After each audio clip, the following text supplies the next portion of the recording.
Manong guard, chief, kuya. Ilan lang ito sa karaniwang tinatawag kay Chris na mga empleyado sa call center na pinapasukan niya. Ilang buwan pa lang siyang nadestino sa kumpanyang iyon pero nagustuhan niya kaagad ang trabaho. Hindi tulad ng mga kasamahan niyang gwardya. Gusto niya talaga ang graveyard shift. Wala naman kasi siyang pamilya kaya ayos lang kung umaga na siya kung umuwi. Nasanay na rin siya sa puyatan dahil sa bangko siya dati nagbabantay. Ang maganda nga lang sa call center, magaan at ligtas ang trabaho. Hindi tulad sa bangko na kailangan ka laging alerto. Masasabi ding nakataya ang buhay mo tuwing magjo-duty ka. Pero sa call center, lalo na kapag graveyard, walang masyadong ginagawa at safe pa siya. Tahimik lang na tao si Chris. Walang bisyo at hindi mahilig lumabas-labas. Masaya na siya kahit nag-iisa, kaya siguro hanggang ngayon ay binata pa din siya. Sa trabaho naman ay tahimik lang siyang nakaupo sa kanyang desk na nasa elevator lobby sa 18th floor ng pinapasukang call center. Tinitignan ang lahat ng papasok kung may ID at i-check ang mga bag ng lahat ng lalabas. Kapag wala namang tao, ay nakaupo lang siya at gumuguhit ng mga disenyo ng mga bahay. Pangarap kasi niyang maging isang arkitekto, ngunit dahil sa kahirapan ay hindi siya nakatungtong ng college. Minsan, habang nakaupo siya sa kanyang desk, ay kinausap siya ni Jerry, ang guard na nirelieve niya. Pauwi na ito at dala-dala sa likod ang malaking backpack. Sinabi ni Jerry kay Chris na wala na naman itong kibo at mapapanis lang ang laway nito. Ngunit ngiti lang ang isinagot ni Chris sa kanya. Nagtanong si Jerry kung ano ba ang ginagawa nito nang makitang tinatakpan ni Chris ng mga kamay niya ang isang pirasong papel. Mabilis naman na sumagot si Chris at sinabing wala. Pero mapilit si Jerry at gusto niyang makita ang ginagawa ni Chris. Mabilis na inagaw ni Jerry ang papel na hawak ni Chris. Ngunit nagalit si Chris at sinabi niyang ibalik mo yan. Nagandahan si Jerry sa kanyang nakita nang makita niya ang nakaguhit na bahay sa kapirasong papel na hawak niya. Napamangha ito at sinabing arkitekto ka pala. Tumayo si Chris at mabilis na lumapit kay Jerry at sinabing ibalik mo yan. Kinuha niya ang papel mula kay Jerry na nakangiting ibinalik ito sa kanya. Nakangiti namang nagsalita si Jerry at sinabi niyang maganda at huwag mong itago. Buti ka nga ay may galing sa pagguhit at siya daw ay wala. Talaga daw na pang security guard lang ang kanyang alam. Hindi naman sumagot si Chris. Inuyumos niya ang hawak na papel at itinapon sa trash can sa tabi ng kanyang desk. Natawa lang si Jerry sa ginawa ni Chris. Nagtanong si Jerry kay Chris kung gaano na ba ito katagal sa pagiging gwardya sa call center. Itinaas ni Chris ang kanyang muka at tinignan ang kanyang katrabaho at sumagot ng 4 na buwan pa lang. Buti daw ay hindi ito nahihirapan dahil lagi itong nasa graveyard shift at pwede naman daw itong mag-request ng morning o kaya mid shift.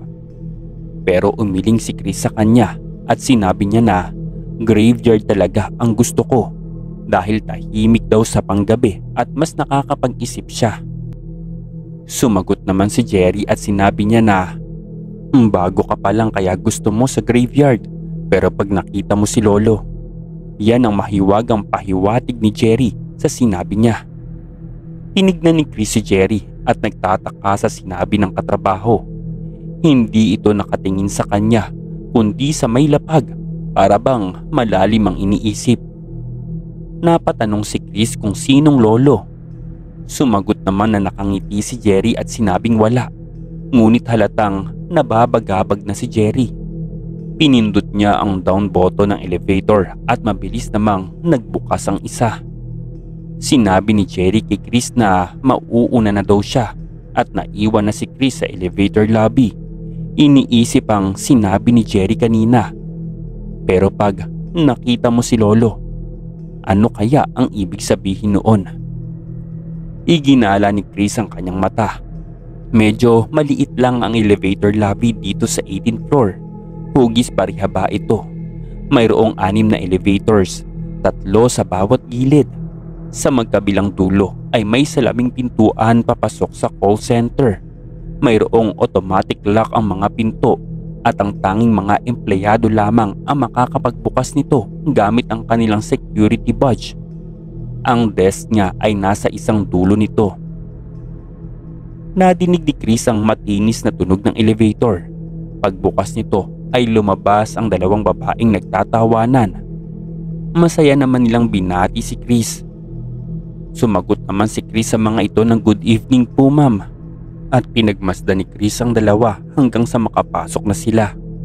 Pagkatapos ay kumuha siya ng scratch paper sa isang drawer sa kanyang desk at muling nagsimulang gumuhit. Mabilis ang paglipas ng oras para kay Chris kapag nasa graveyard shift siya, na isa pang dahilan kung bakit gusto niya ang shift na iyon. Pagtingin niya sa maliit na orasan na nasa kanyang desk ay nakita niyang malapit na pala siyang mag-lunch break. Napangiti siya nang makita niya ang oras at itinabi niya ang mga scratch paper na nagamit sa pagguhit at isinabit ang hawak na mechanical pencil sa kanyang polo. Maya-maya ay nadinig niya ulit ang tunog ng elevator. At napatingin nga si Chris sa elevator na nagbukas. Ngunit wala namang taong lumabas at nawala ang ngiti niya sa muka. Nasabi niya sa kanyang sarili na baka mga loko-lokong pumindot ng 18th floor at hindi naman pala dito bababa. Napailing na lang po siya at hindi niya maintindihan ang mga taong gumagawa ng ganoon. Ano bang klaseng kaligayahan ang nakukuha nila kapag pinipindot nila ang hindi nila floor? Minsan tuloy ay naaabala nila ang ibang tao. Lumipas ang ilang minuto bago napansin ni Chris na bukas pa rin ang pintuan ng elevator. Hindi rin umiilaw ang up o down sign na nasa itaas nito. Nagtaka siya dahil ngayon lang niya nakita ang ganitong pangyayari. Nasabi niya na baka daw nasira pa yata. Inabot niya ang telepono para tawagan ang maintenance department. Ngunit bago pa man siya makadial ay bigla na lang nagbukas din ang katapat na bukas na elevator. At katulad ng huli, hindi din nag-iilaw ang up o down sign nito. Natahimik lang si Chris at hindi alam ang gagawin. Pabalik-balik lang ang tingin niya sa magkatapat na bukas na elevator. Natanong niya ang kanyang sarili kung ano ba ang nangyayari dito. Tatayo sana siya ngunit bigla siyang nagulat nang may lalaking lumabas mula sa isang elevator at mabilis na tumawid at pumasok sa katapat na elevator. Pagkatapos ay sabay na nagsara ang 2 elevator. Natulala si Chris sa kanyang nakita. Hindi niya gaanong napagmasdan ang lalaki dahil masyadong mabilis ang mga pangyayari. Ang tanging nasisiguro lang niya ay matanda na ito dahil puti na ang lahat ng buhok nito. Si Lolo, ang mabilis niyang naisip. Tumayo siya at dahan-dahang lumapit sa elevator kung saan pumasok ang matandang lalaki. Pinindot niya ang down button.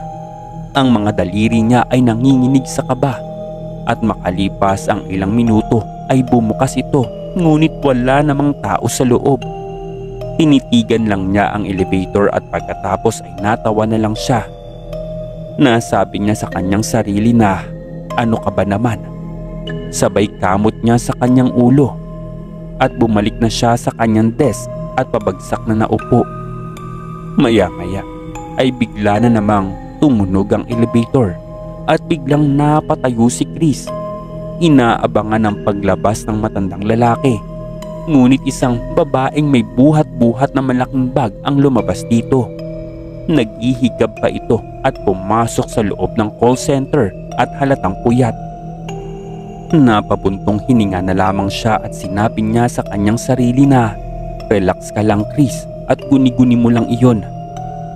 At umupo na siyang muli sa kanyang upuan. Konti na lang at break na niya at gutom lang siya. Yan ang pagkukumbinsi niya sa kanyang sarili. Naalala niya tuloy ang sinabi sa kanya ni Jerry kanina. Bago ka pa kasi kaya gusto mo sa graveyard, pero pag nakita mo si Lolo. Napaisip tuloy si Chris. Ano kaya ang mangyayari kapag nakita niya ang sinasabing lolo? Napailing na lang tuloy siya. Halatang naguguluhan. Tumingin siya sa kanyang orasan at nakitang break time na niya. Biglang sabay-sabay na bumukas ang 6 na elevator at nanlamig si Chris sa kanyang nakita.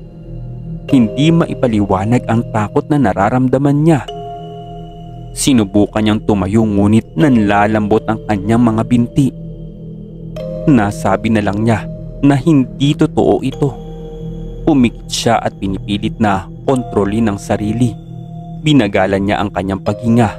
Sinubukang mag-relax at nang buksan niya ang kanyang mga mata ay medyo kalmado na siya. Pero walang nagbago sa kanyang nakikita. Bukas pa rin ang 6 na elevator, ngunit walang lumabas sa mga ito. Nagpalipat-lipat ang kanyang tingin sa bawat isang elevator. Napansin lang niya na hindi pala siya humihinga nang madinig na bumukas ang pinto ng call center sa likod niya. Dito ay nakahinga siya ng maluwag. Oo nga pala, may mga uuwi ng ganitong oras, sabi niya sa kanyang sarili, at tumayo siya at tumalikod upang salubungin ang mga papauwing empleyado para i-check ang kanilang mga bag. Nakatayo sa harap niya ang isang matandang lalaki. Natumba si Chris at napahiga sa lapag. Napasigaw siya ngunit hindi dahil sa nagulat siya. Napasigaw siya nang makita niya ang mga mata ng matanda. Butas lamang ang mga ito at itim na itim at malalim. Humakbang pasulong ang matanda papalapit kay Chris at umatras siya. Gumagapang siya dahil sa takot. Hindi niya napansin na nakasandal na pala siya sa may pader. Pilit pa rin siyang umaatras at pagtingin niya ay nakita niyang tumigil ang matanda sa harap ng isang elevator. Nakatitig sa kanya ang mga butas kung nasaan dapat ang mga mata nito. Lumipas ang ilang sandali. Pagkatapos ay dahan-dahang pumasok ang matanda sa elevator. Sabay-sabay na nagsara ang 6 na elevator at naiwan si Chris sa lapag ng lobby. Umuungol at hinihingal sa takot. Hindi po nakapasok si Chris sa 2 sumunod na araw. Pagkabalik niya ay kinausap niya kaagad ang kanyang bisor at humiling siya ng morning o kaya mid-shift. Tinignan siya ng kanyang bisor at nakita ang maputlang mukha ni Chris. Galit naman na sumagot ang kanyang bisor at sinabing oo, pero hindi na daw dapat maulit yung pag-absent niya. Mahinang sumagot si Chris at sinabi niyang pasensya na po. Tumangulang ang kanyang bisor na parang alam ang nangyari kay Chris. Pumunta si Chris sa may CR para magsuot ng kanyang uniforme. Doon ay nakita niya si Jerry. Napatanong si Jerry sa kanya kung nakita mo ba si Lolo. Hindi kumibo si Chris at nagpatuloy lang siya sa kanyang pagbibihis. Dagdag pa ni Jerry, sinabi nito na huwag siyang mag-alala dahil hindi naman daw nananakit yun. Sabay labas ni Jerry sa may CR. Pagkatapos magbihis ay dumiretso na si Chris sa kanyang desk sa elevator lobby at nagmamasid, nakikiramdam. Naninigas ang katawan sa tuwing madidinig ang matinis na tunog ng elevator.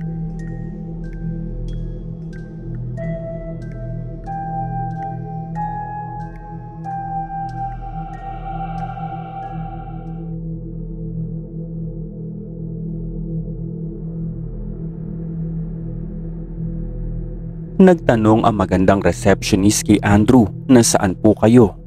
Magalang naman na sumagot ito at sinabing sa 16th floor sa may call center. Sinabi ng receptionist kay Andrew na mag-iwan na lang ito ng ID at mag-sign in sa may logbook. Sabay abot ng visitor log kay Andrew.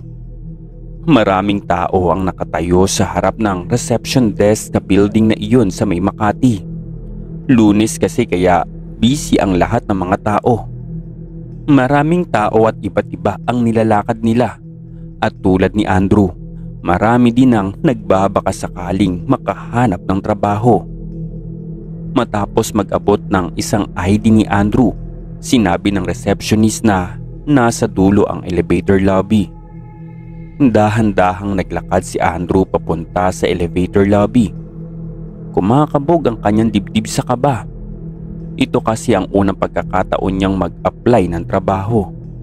3 buwan pa lang kasi ang nakalipas nang gumraduate siya sa kolehiyo. Engineering ang tinapos niya, ngunit dahil wala namang alam na mapapasukan ay sinubukan niya mag-apply sa isang call center. May ilan kasi siyang mga kaklase na nakapasok sa mga call center at malaki daw ang sweldo. Pinagmasdan ni Andrew ang mga tao na naghihintay sa elevator lobby.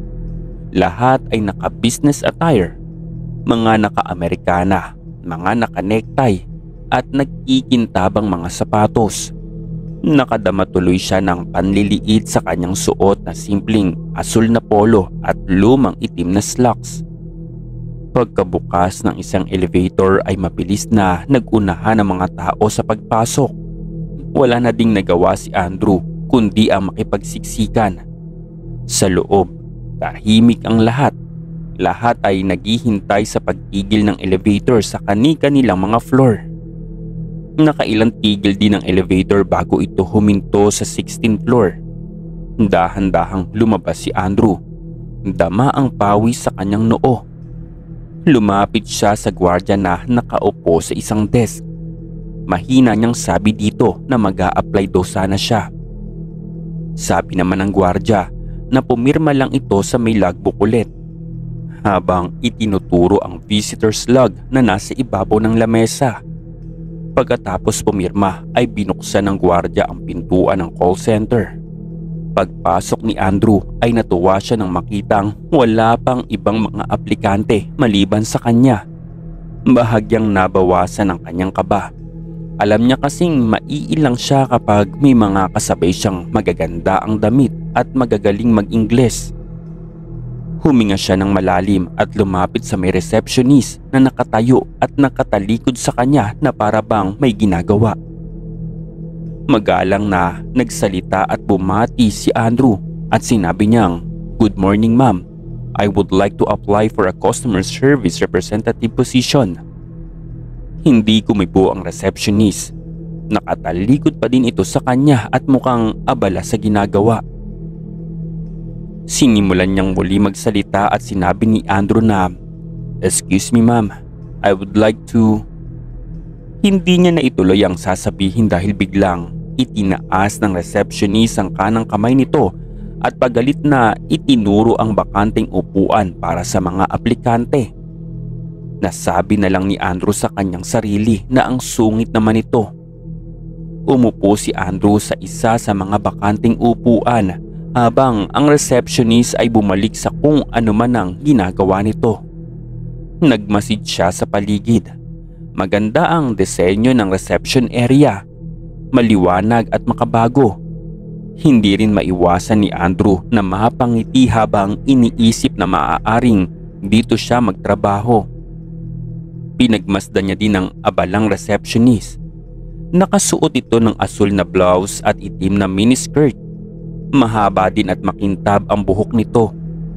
Sinilip niya kung ano ang ginagawa nito ngunit sadyang hindi niya ito makita.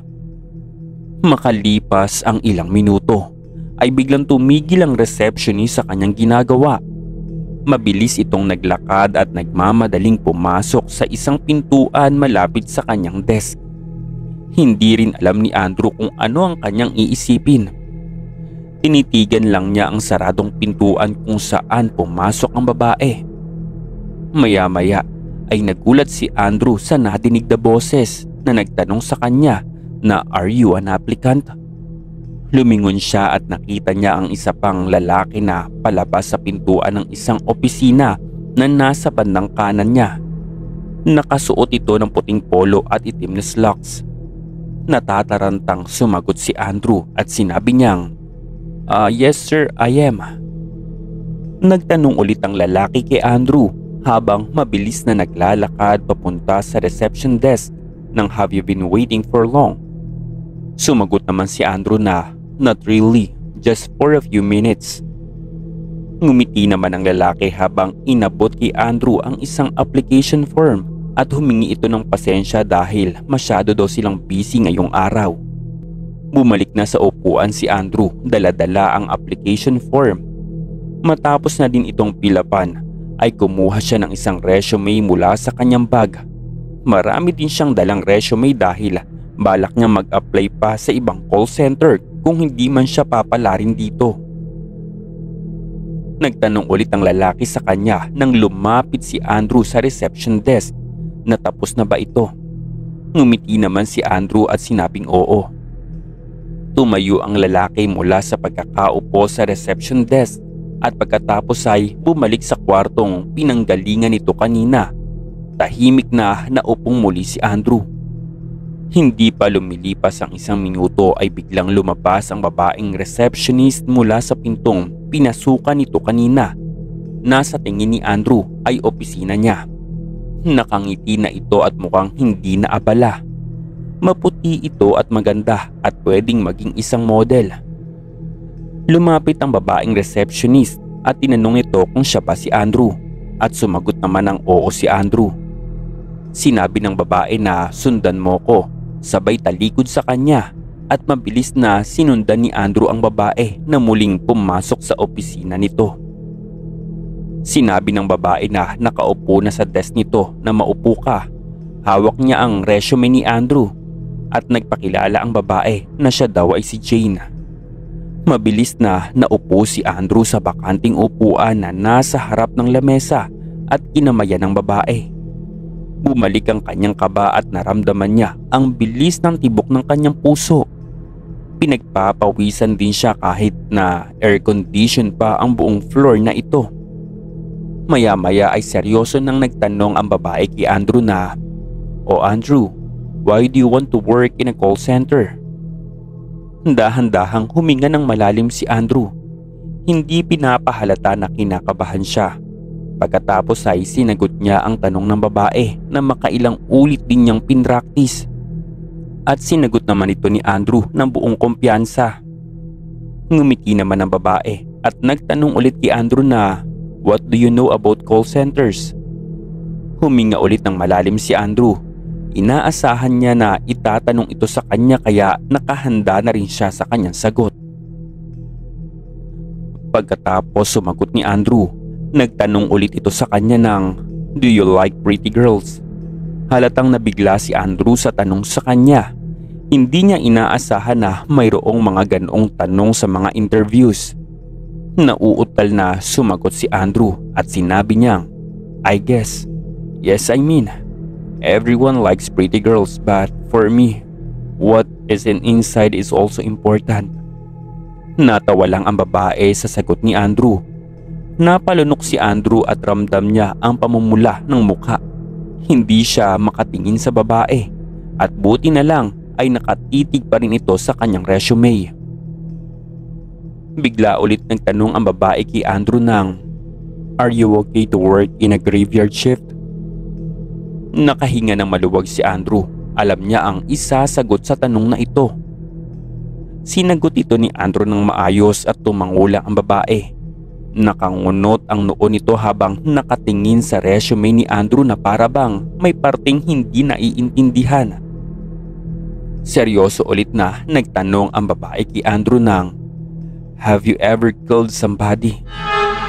Hindi makasagot si Andrew sa tanong na ito. Blanko ang kanyang isip. Hindi niya alam kung ano ang sasabihin. Lumipas ang ilang minuto.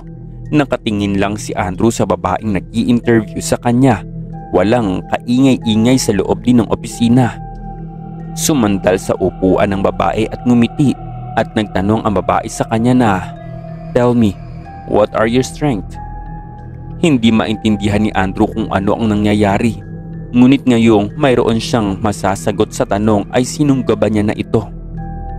Nang sagutin ni Andrew ang kanyang strength, nagsalita ang babae at sinabi kay Andrew na, "Liar."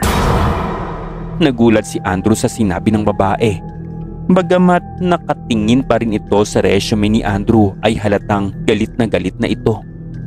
mahigpit ang pagkakahawak nito sa resume niya na ngayon ay gusot-gusot na.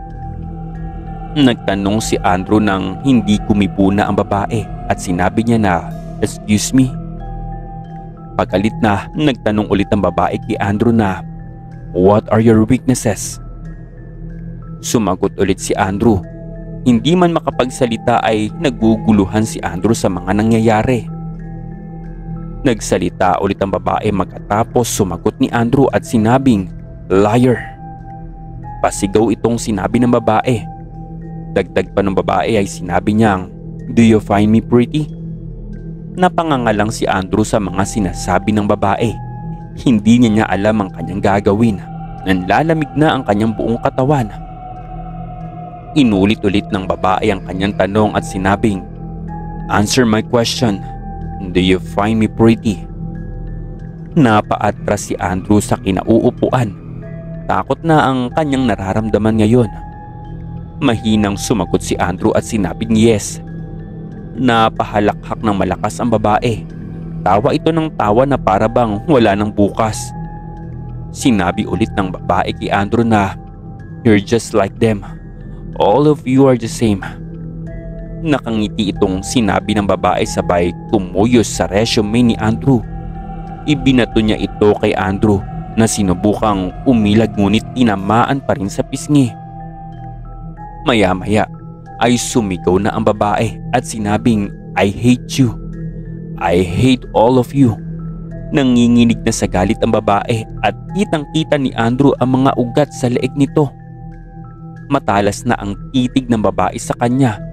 Punong-puno ng pagkamuhi ang mga mata nito. Maya-maya ay sinabi na ng babae kay Andrew na, "I'm gonna kill you. I'm gonna do what you did to me." Sa pagkakataong ito ay biglang sinunggaban ng babae ang nakaupong si Andrew.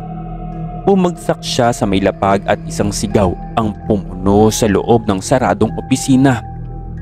Maya-maya pa ay mayroong nagsalita at sinabing, "What are you doing here? Paano ka nakapasok dito?"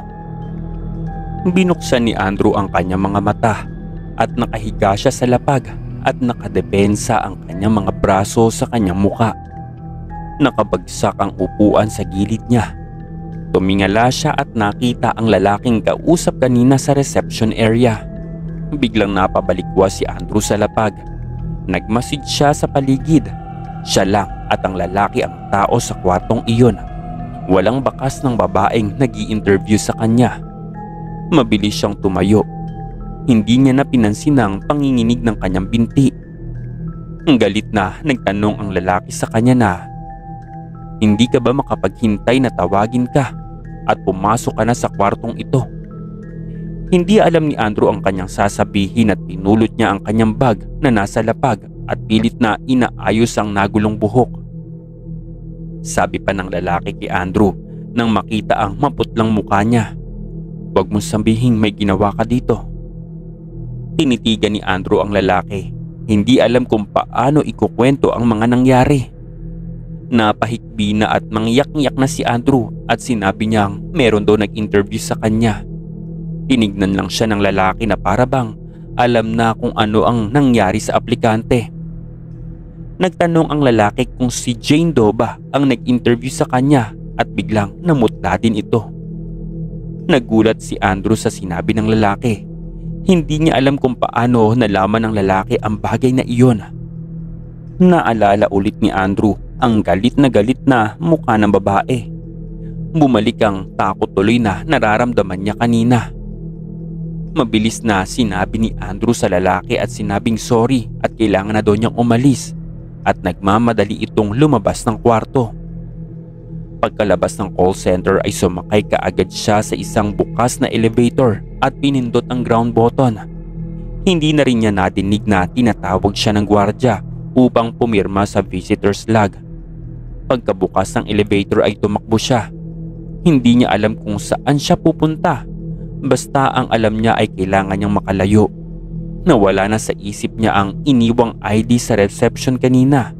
Basta tumakbo lang siya ng tumakbo. At nang mahimasmasan siya ay nakita niyang tanghali na at hindi rin niya alam kung nasaan na siya. Nagmasid siya sa paligid at maraming tao ang naglalakad at nag-aabang ng masasakyan. Maya-maya ay narinig niya ang tawag ng konduktor ng bus na tumigil sa harap niya at sinabing baklaran. Tinignan lang niya ang konduktor. Hindi niya alam ang kanyang gagawin at makalipas lang ang ilang minuto ay binuksan niya ang dala niyang bag. Inilabas niya ang lahat ng dala niyang resume at itinapon sa basurahan. Pagkatapos ay sumakay na siya ng bus.